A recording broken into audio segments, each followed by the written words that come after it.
Olá, você está na TV Comunitária de Belo Horizonte, a TVC BH. Eu sou Gilvander Luiz Moreira e nós estamos começando mais um programa Palavra Ética. Semanalmente, aqui no Palavra Ética, nós entrevistamos pessoas que, pelo que pensa e faz e pelo jeito de agir e de conviver, está ajudando a gente construir uma sociedade justa, uma sociedade mais ecumênica. E hoje, com alegria, nós estamos aqui para entrevistar a doutora Fernanda Vieira de Oliveira. A doutora Fernanda é natural de BH, advogada, é mestre em Relações Internacionais, tem mestrado em Relações Internacionais, é integrante da Frente Antiprisional das Brigadas Populares e é consultora jurídica da APAC Feminina de Belo Horizonte, capital de Minas Gerais. Doutora Fernanda, bem-vinda aqui no Palavra Ética. Obrigada, Frei Gilvander. Sinta-se em casa. O prazer é meu estar aqui, fico muito feliz pelo convite, da gente poder falar do nosso trabalho um pouquinho, né, dessa luta que é com os familiares e amigos das pessoas que estão cumprindo pena em Minas Gerais. Exatamente. Fernanda, carinhosamente como nós te conhecemos, antes da gente falar dos assuntos, das causas aqui, seja da questão prisional, da luta para criarmos em Minas Gerais uma APAC feminina, quer dizer, uma associação de proteção e assistência às pessoas condenadas, conte para nós um pouquinho, pouco da sua história. Quem é a Fernanda Vieira de Oliveira, onde você nasceu, as principais influências que você recebeu na infância e na adolescência, aquilo que mais marcou você até aqui na sua história, por que você resolveu estudar advocacia? Bom, eu nasci em Belo Horizonte, né? Minha avó era professora, minha avó por parte de pai, e meu pai e minha mãe eram comerciantes, né? Eles não estudaram, não puderam estudar. Minha avó pôde, porque veio de uma situação melhor, mas como ela se separou do meu avô, aí veio com os filhos para Belo Horizonte, os filhos não puderam estudar, só a mais nova que estudou. Então, meu pai era primeiro motorista de táxi, depois virou comerciante, tinha um bar no centro de Belo Horizonte. Então, eu cresci ali, né, convivendo. Tem irmãos, irmãs? Eu tenho uma irmã e um irmão, eu sou a mais velha de 3 filhos, né? Então, eu cresci ali convivendo com gente de todas as classes sociais, de todas as origens, de todos os lugares, porque a gente começa a trabalhar muito cedo, né? Quem nasce em uma família mais pobre tem que começar a trabalhar de novo. Então, eu comecei a trabalhar, ajudar meu pai e minha mãe, eu tinha 9 anos. Então, sempre aquele convívio, né? Era um bar, funcionava de noite e dia para dar conta de pagar as contas de casa, né? Meu pai faleceu, eu tinha 14 anos, aí as coisas ficaram mais difíceis, assim, minha mãe sozinha sustentando 3 filhos, ela não foi educada para isso, não estava preparada para isso, foi bem difícil. Aí eu já comecei a trabalhar fora, de carteira assinada e tal, e nisso fiz o vestibular. Quando eu passei no vestibular com 19 anos... Fez a primeira vez para direito? Não, a primeira vez que eu fiz com 18, eu fiz só federal, eu fiz para administração de empresas. Que era uma coisa que eu tinha vontade, porque eu pensava sempre que se a economia girasse de forma mais solidária, gerando mais emprego e mais renda para as pessoas, a gente poderia viver melhor.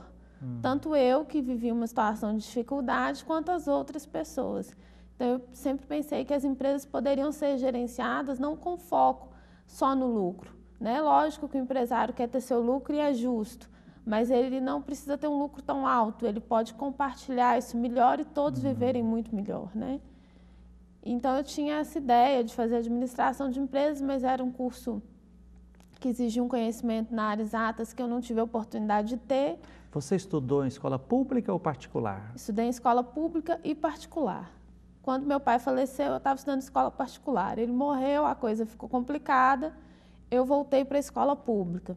No 3º ano, minha família, né, a família do meu pai, meus tios, minha avó, o marido da minha tia, que é mais do que um tio para mim, fizeram um esforço e pagaram uma escola particular para eu poder ter uma educação melhor, me preparar para o vestibular, que era que é ainda, né?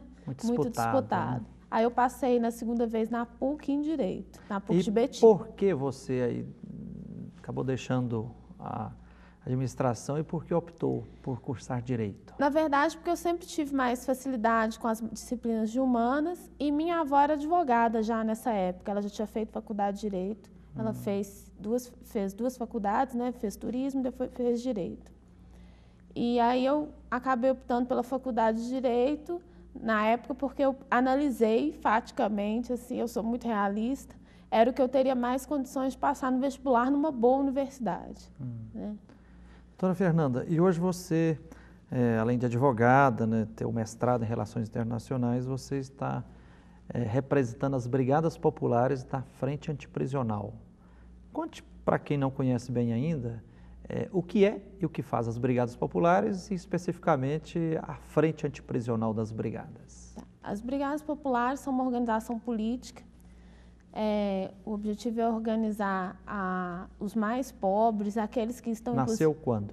Inclusive, há 5 anos atrás, que estão inclusive fora do espectro dos sindicatos, porque nem no trabalho formal estão na luta pelos seus direitos, né? São aqueles que não são nem considerados.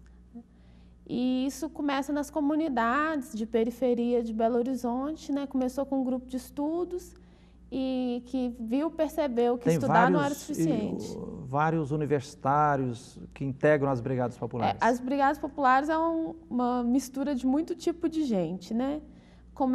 Começou com os universitários, hoje ela é composta ainda pelos muitos universitários, mas também pelas pessoas das comunidades que têm um papel hoje que eu considero pessoalmente preponderante nas lutas, porque são quem efetivamente conhece a realidade. Muitos desses universitários, né, saíram dessas comunidades, né? São os poucos sobreviventes que conseguem lutar contra a pobreza que é imensa e chegar numa universidade pública, né? Muitos deles estão em universidade pública, apesar da condição extremamente adversa que enfrentaram, né? E as Brigadas Populares são organizadas em várias frentes, e uma das frentes é a antiprisional. Isso, uma das frentes das Brigadas Antiprisional foi a que nasceu, inclusive, por último. Nasceu da demanda das... Quais são as outras frentes das Brigadas Populares? Frente de Reforma Urbana, que apoia as ocupações, apoia e realiza ocupações. Né? Ocupação da Andara, Camilo Torres, Imandorte, etc. A Frente de Reforma Urbana, a Frente de Juventude, que trabalha com a organização da juventude, a Frente de Comunicação, que tenta democratizar a comunicação. Democratizar o acesso à comunicação, à Rádio Caracol, trabalha com a questão das TVs comunitárias, rádios, enfrenta muita dificuldade, porque os equipamentos são caros, todas essas coisas, né, que a gente conhece.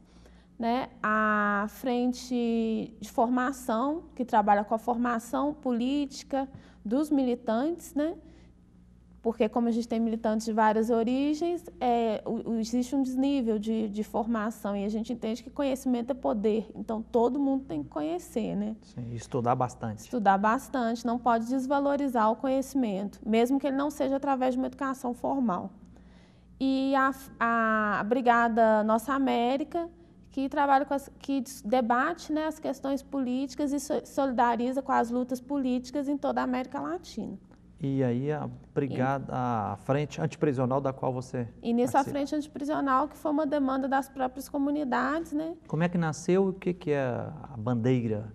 Nasceu do primeiro encontro de comunidades de resistência, em que as comunidades mostraram que, pelos seus representantes ali, que tinha um grande volume de pessoas dessas comunidades presas e relataram os abusos e violências que tanto os familiares, eles que estavam visitando, quanto as pessoas que estavam lá cumprindo pena sofriam.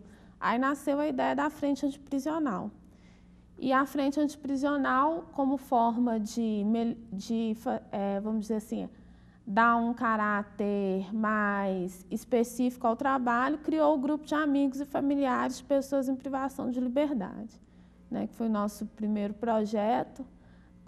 Foi financiado até pelo Fundo Brasil de Direitos Humanos, o nascimento do grupo, com o primeiro seminário do grupo. Esse ano já vai ser o 4º seminário, que a gente leva para a academia a discussão da prática, né? Doutora Fernanda, é algo muito sério o que está acontecendo hoje dentro das grades das prisões brasileiras, especificamente em Minas Gerais? A gente costuma dizer que as prisões, elas servem exatamente para o que elas foram criadas. A prisão é para adestrar a mão de obra e para conter a mão de obra de reserva. Então, o objetivo é criar condições tão piores lá dentro que quando a pessoa vier aqui para fora e tiver que trabalhar 12 horas por dia, incluindo o transporte, 2 horas para ir, 2 horas para voltar, ganhando um salário mínimo, ela vai achar ótimo. Ele já vai estar domesticado, é isso? Adestrado igual um cachorrinho. Igual um cachorrinho. Então, o objetivo da cadeia é só esse. A cadeia destinada é àqueles que se rebelam contra o sistema. Doutora Fernanda, como advogada, acompanhando a frente antiprisional e o grupo dos amigos e parentes e pessoas em situação de privação de liberdade, você deve ver e ouvir um monte de lágrimas e clamores, né? Quais são os principais clamores, as principais injustiças que você percebe hoje no atual sistema prisional? Bom, eu acho que o mais absurdo que acontece é a revista dos familiares para entrar na cadeia para visitar seus parentes, né? Sobre a justificativa de que eles transportariam coisas, droga e arma e celular para dentro das cadeias. É o que se chama de revista vexatória? Revista vexatória. O que acontece e como é que é isso? E qual o marco legal, a justificativa? Bom, a grosso modo, né, dizendo como é mesmo de verdade, é ficar pelada, tudo, toda a roupa, calcinha, sutiã, tudo, né? Os homens e as mulheres? Os homens e as mulheres, mas a maioria é mulher, porque é só mulher que faz isso, né? Mulher é que tem disposição de encarar. Que vai visitar os presos. Que vai visitar seu marido, seu irmão, seu primo, seu filho, seu namorado. Só mulher que aguenta um trem desse. Homem não aguenta, entendeu? Poucos são os homens que aguentam, são pouquíssimos, são valorosíssimos, porque a maioria abandona. Inclusive abandona as próprias filhas.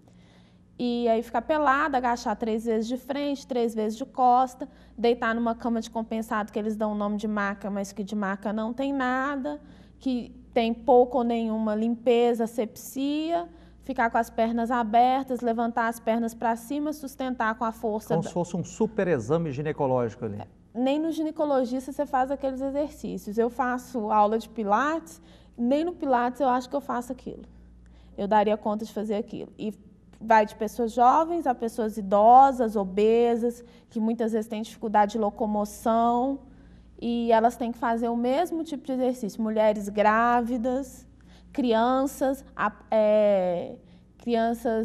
partir de 12 anos passam pelo mesmo exame como se fosse um adulto, ou seja, em desrespeito ao estatuto da criança e do adolescente.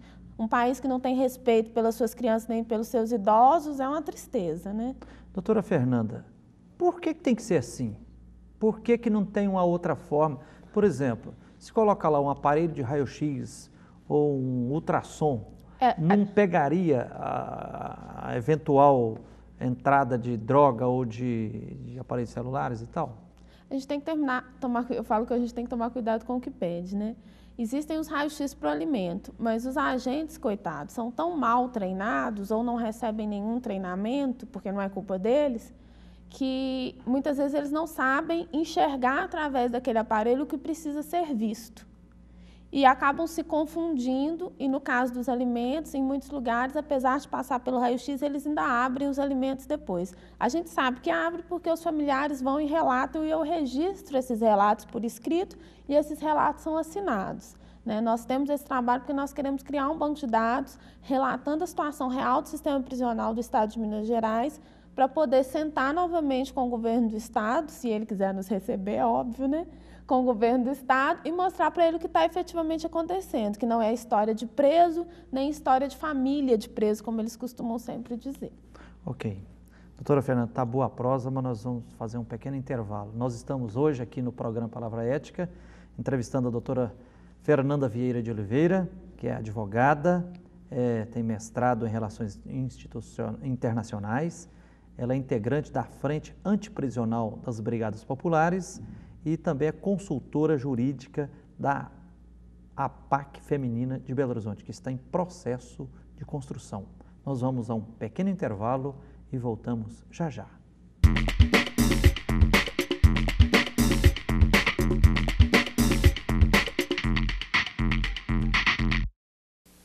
Sempre que a senhora me vê na televisão, a senhora logo pensa: oba, tem produto de limpeza novo chegando. E tem. Só que este é um produto que vai deixar o seu filho de cara limpa e que vai acabar com toda a sujeira que as drogas estão querendo fazer com ele. E é tão fácil de usar. Quer ver? Toda vez que aparecer alguém oferecendo drogas, a senhora pede pro seu filho usar as mãos e fazer assim para as drogas.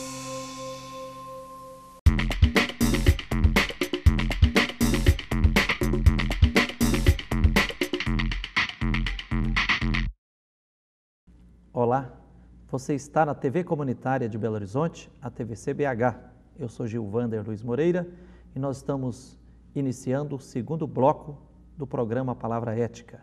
Hoje nós estamos entrevistando a doutora Fernanda Vieira de Oliveira, que é advogada, tem mestrado em Relações Internacionais e é integrante da Frente Antiprisional das Brigadas Populares e doutora Fernanda também é consultora jurídica da PAC Feminina de BH, que está em construção. Doutora Fernanda, no final do primeiro bloco aqui do Palavra Ética, você estava falando sobre a revista que é para se ter acesso a visitar os presos, né? Que é uma coisa bastante humilhante, né? A situação também da saúde dos presos hoje, como é que está? Bom, costumo falar, né, no caso, a revista é uma coisa indigna de um país que se diga uma democracia, um Estado democrático de direito. O tratamento da saúde, se a saúde aqui fora já é ruim, imagina dentro da cadeia, né? Para quem está aqui fora já é difícil o acesso, né? Para quem está lá dentro, multiplica isso por 1 milhão, né? Porque a gestão da saúde no sistema prisional ela é feita pela Secretaria de Estado de Defesa Social, o que é um contrassenso. Ela deveria ser gestionada pela Secretaria de Estado de Saúde. Então, o piso salarial dos médicos, dos enfermeiros, dos técnicos de enfermagem são estabelecidos pela Secretaria de Defesa Social porque é ela que paga. Então, fica extremamente discrepante em relação ao que eles ganhariam normalmente no sistema público de saúde. E olha que eles já ganham mal no sistema público de saúde.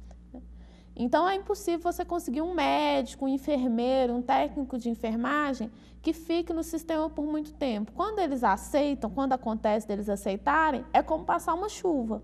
Não é uma carreira para ele, né? Não tem possibilidade de melhora ali. Então, o preço está sempre desassistido. Existe o cadastro de equipes de saúde no site do DataSUS, que é do governo federal, mas, em geral, o que está cadastrado lá não condiz com a realidade. Qualquer um pode entrar no site, olhar os nomes e ligar para as unidades prisionais que dizem que tem aqueles profissionais para saber se eles estão lá, que vai ser respondido ou que aquele profissional já não está lá há muito tempo ou nunca esteve. Doutora Fernanda, a situação está difícil, né? Porque preto no branco, inclusive até o ex-presidente do Supremo Tribunal Federal já admitiu que as atuais prisões brasileiras são verdadeiros campos de concentração, são masmorras, né? É humilhação. Parece até que está em curso no Brasil um projeto de encarceramento de massas. Você acredita nisso? O Brasil, a política do Estado brasileiro para os pobres é a cadeia. É direito penal para os pobres? Política social é cadeia. Você tranca e você vem com o discurso que você vai ressocializar, reintegrar, recuperar naquele lugar. É impossível, né? O que a gente tem hoje de melhor resposta a essa situação são as APACs. Né? Antes de você falar da APAC, e tem agora, além das prisões são públicas, está agora em curso em Minas Gerais uma proposta de uma PPP, parceria público-privada, para se construir presídio particular, não é? Qual a análise que você faz desse projeto? Como se não bastasse prender, né? Agora vamos ganhar dinheiro com isso, né? Porque essa é a ideia, né? É a mesma coisa que você pegar a pessoa e fazer sabão dela e depois vender no mercadinho. Porque é isso que é a PPP. É vendida para a classe média a ideia de mais eficiência e todo esse discurso neoliberal da década de 80, totalmente ultrapassado, e que a Secretaria vende, né? O governo do Estado vende como se fosse algo muito moderno. Né? Os próprios americanos que adoram privatizar tudo já questionam dos Estados Unidos já questionam esse modelo, né? Inclusive existem filmes questionando esse modelo, filmes que são comerciais, nem são filmes do circuito, vamos dizer assim, cult, filmes hollywoodianos mesmo que já questionam esse modelo, mostram a corrupção desse modelo, séries de TV a cabo, e o Brasil está copiando uma coisa falida. Minas Gerais vendendo isso para a classe média como algo econômico. A PPP vai pagar mais de R$2.000 por preso, enquanto as APACs... Por mês, por cada preso, enquanto as APACs mantêm um preso com um salário mínimo ou menos, e em condições infinitamente melhores. Exatamente. Então, vamos tocar nesse assunto. E nós não estamos falando de hotel 5 estrelas, não, condições de tratamento. Exatamente. Doutora Fernanda, assim, eu gosto muito das análises, inclusive defendida pelo professor Virgílio Matos, um grande doutor aí da criminologia, né, que diz, olha, o sonho, a utopia deve ser, nós construímos uma sociedade sem prisões, né? Um pouco na linha lá do Evangelho de Jesus, que quando, numa pequena sinagoga, apresentando o seu projeto para a sociedade, assim, olha, eu vim para libertar os presos, né? E depois ele mesmo foi condenado à prisão, e quem estava preso do lado dele, né, hoje mesmo estarás comigo no paraíso, né? Então, eu acho que ser cristão implica necessariamente ir na linha de contribuir para a gente construir uma sociedade que tenha vida e liberdade para todos, né? Agora, enquanto a gente não consegue chegar nessa grande utopia, já existe em Minas Gerais e em vários estados do Brasil a proposta das APACs, né? Que é a Associação de Proteção e Assistência dos Condenados, né? Fala um pouquinho para nós. Você está participando do projeto visando implantar uma APAC feminina em Belo Horizonte, né? Eu acredito pessoalmente, Frei Gilvander, que cada cidade deve arcar com os custos da sua sociedade. Então, isso inclui, inclusive, as pessoas que, por um acaso, vêm infringir a lei penal. É muito fácil Belo Horizonte exportar todos os seus presos para Ribeirão das Neves e condenar Neves a hospedar a cadeia por toda a eternidade. Então, se os belo-horizontinos são tão dignos, né, inclusive de morarem na capital do estado, eles também têm que arcar com os custos desta capital. Isso inclui que eles mantêm as pessoas nas periferias em condições horríveis, ou então naqueles prédios que agora deram para construir que são piores ainda. Isso tem o custo da criminalidade. Então, isso tem que ser arcado pela capital mineira. Ela tem que arcar com os seus. Quantas APACs tem no estado de Minas Gerais? São 30 APACs hoje, sendo que somente 3 são femininas. Aqui em Belo Horizonte nós temos uma penitenciária feminina, né? Temos uma penitenciária feminina, que é a Estevão Pinto, está já muito além da sua capacidade. Que há 5 anos atrás tinha, parece que uns 130 mulheres presas, e hoje?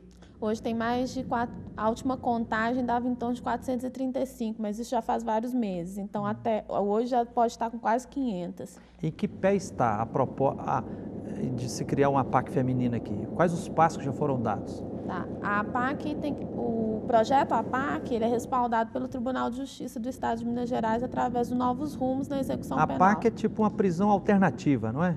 A APAC é um modelo prisional, né, que se preocupa realmente com a inclusão daquela pessoa no seio social, né, porque não dá nem para falar em reinclusão de quem nunca teve incluído. De inclusão daquela pessoa na nossa sociedade. Então, ela é recebida pela primeira vez, né, nunca tinha sido recebida no nosso meio social, e preparada, né, em termos profissionais, éticos, humanos, para o retorno à liberdade plena, né? Porque ela está só com uma parte da liberdade cerceada. Então, aí, quer dizer, na APAC, o cumprimento da pena, que é a restrição da liberdade, ela é feita de uma forma profundamente diferenciada do sistema tradicional. Exato. Na verdade, na APAC, o cumprimento da pena se dá nos termos da lei. Nem mais, nem menos. Quer dizer, isso é importante dizer também, que muita gente entende a pena como se fosse castigo. Mas a lei de execução penal diz que a pena é só retirar a liberdade da pessoa, a liberdade de ir e vir, né? Os outros direitos humanos têm que ser respeitados, né? Você tem restringida parte da sua liberdade, né? Nem é integralmente, mas uma boa parte. Você está ali naquele lugar, você não pode sair a hora que você quer e tudo, você está sujeito a uma série de regras, mas o restante dos direitos individuais você continua tendo. Tratada com dignidade. Direito à saúde, à educação, à assistência da família, à assistência do Estado. Então, todos esses direitos estão ficam intactos, né? Não são retirados. Direito ao trabalho, né? E na APAC, o que acontece na APAC é um respeito à nossa Constituição, à Lei de Execução Penal Federal, à Lei de Execução Penal Estadual e aos direitos humanos internacionais, aos tratados internacionais de direitos humanos. Ótimo. Em que ponto está o processo de gestação da APAC feminina na capital mineira? Bom, pode-se dizer assim que numa gestação nós nascemos já, né? Mas nós ainda estamos numa fase de amamentação e tal. E hoje a APAC já existe juridicamente, tem uma diretoria constituída, um conselho constituído e está em busca de uma área para sua instalação e construção, né? Teve uma audiência pública na Câmara de Vereadores, que a Prefeitura de Belo Horizonte já se dispôs a ceder esse terreno, que não geralmente é cedido incomodado, tal, continua sendo propriedade do município, como é o caso da maioria das APACs, ou são terrenos do município ou são terrenos de doação de particulares. E aí a gente está nessa busca pelo terreno. Existe um X número de terrenos que nos foram ofertados, a gente está inspecionando esses imóveis, né? Indo conhecer em loco mesmo para saber a viabilidade da instalação que a gente chama Centro de CRS, né? Que é o Centro de Ressocialização das APACs. E estamos nesse processo de visita mesmo para saber qual é o melhor lugar. Depois nós vamos trabalhar pelo recurso para construir fisicamente esse edifício, né? A demanda das mulheres presas é cada vez maior, até porque, da mesma forma que a mulher saiu para o mercado de trabalho para trabalhar para sustentar a sua família, ela também acabou se envolvendo com atividades criminosas para sustentar a sua família. E nós já temos a APAC aqui perto de Belo Horizonte, tem Nova Lima, né? Nova Lima, Itaúna, Santa Luzia, Santa Luzia, Governador Valadares, Pouso Alegre, que é a APAC tida como modelo. Eu não conheço pessoalmente, mas a presidente da APAC Feminina de Belo Horizonte conhece, é algo fantástico. A doutora Jane Silva também sempre elogia muitíssimo. A doutora Jane é a desembargadora. A desembargadora, que é a coordenadora do Novos Rumos, né? Quer dizer, se já existem 30 APACs em Minas Gerais e é um projeto de uma prisão um pouco mais humana e não tem na capital, nós estamos com a tarefa. É uma vergonha. Quem puder ajudar, como pode reforçar esse mutirão aí para realmente ganhar vida à APAC feminina em Belo Horizonte? Nós precisamos essencialmente do terreno. Além disso, nós já estamos trabalhando, né, negociando com o tribunal o início do curso de formação de voluntários, que se inicia com um seminário, e desse seminário vão sair os voluntários que vão fazer o curso propriamente dito, que vai durar mais ou menos cerca de 3 a 4 meses. Quem quiser ser voluntário pode entrar em contato? Pode entrar em contato com a gente, né? Tem o blog da APAC, pode ser também através do projeto Novos Rumos do Tribunal ou do meu e-mail pessoal. Seu e-mail é fernandavieira.advogada@gmail.com, né? Isso. E aí, assim que a gente tiver a data certinha, a gente vai comunicar às pessoas, né? A gente está aguardando a agenda, porque como é o Novos Rumos que faz o seminário e o curso, a gente tem que aguardar a agenda dos profissionais também, porque tem outras APACs em construção, graças a Deus, no interior do estado de Minas Gerais. Porque no interior a solidariedade é maior que numa capital onde as pessoas estão tão envolvidas com seus próprios problemas, né? Ok. Quem quiser entrar em contato também, mais informações sobre a APAC feminina em Belo Horizonte, pode telefonar para o 031, DDD daqui, né? 3274-0337. Doutora Fernanda Vieira de Oliveira, muito obrigado por essa entrevista, tá? Lembrando também que o programa Palavra Ética e toda a programação da TV Comunitária de Belo Horizonte está disponibilizada via internet, através do seguinte endereço, www.tvcbh.com.br tvcbh.com.br. Entre em contato conosco, criticando, dando sugestões de assuntos e pessoas a serem entrevistadas, se você quiser, através do seguinte e-mail, palavraetica@gmail.com. Agradecemos a toda a direção da TV Comunitária de Belo Horizonte, aos funcionários, Agradecemos a você, telespectador e telespectadora, que nos honrou com sua atenção. Até o próximo programa, com a graça de Deus.